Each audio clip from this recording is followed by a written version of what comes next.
Nambari 1 Dick Sound. Tajiri alionunua nyumba kwenye maeneo yake. Tajiri alionunua nyumba kwenye maeneo yake. Tajiri anokaa kwenye nyumba yake huyu hapa.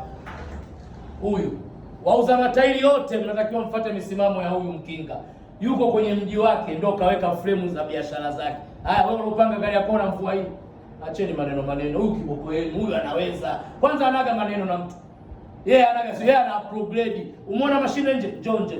Ndio ile tajiri njoo tajiri wao. Njoo tajiri wao. Acha kucheka mpira una hela, unanenepa wenzao wanaumwa matajiri. Wewe ndio ulobakia huko mzima. Jamani, hii ndio ofisi yetu Dick Sound International Magomeni. Dick Sound ana kila kitu katimia. Sawa jamani? Njoo uone mashine. Unaona mashine? Hii yote ni kazi ya Dick Sound. Hii yote ni kazi ya mkinga Dick Sound. Hii yote ni kazi ya Dick Sound. Mkinga wa kwanza mwenye jeuri na mkinga aliopewa zamani ya kutengeneza magari haya tu ni mtu mmoja wilaya ya Dar es Salaam, ni Dick Sound tu. Mkinga mapema na mvua hii kuja kwa progradi gari yako. Tajiri tu. Hata kulinga basi tangu na gorofa mbele vitu na. Unafanya hivyo wewe.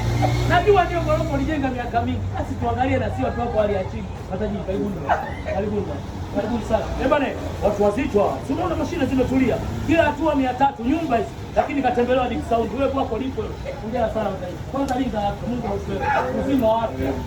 Kuna wenzenu kama saizi wamenunua magari lakini bado wana urafiki na madokta. Saizi mvua hii atoki nje. Sasa kifua wazi mkinga umeweka nyumba. Kwa bwana unipe kidogo. Mwezi wa Ramadhani na mimi nikafa. Acha kufunga. Umeona tajiri? Tajiri una akili. Tajiri unanicheki kwa mwezi wote msimu wa meremeti cheki unavong'aa.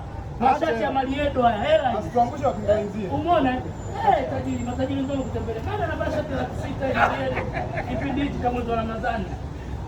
Hiyo mtu anaenda kulimisha. Wale mwamjambo. Wema.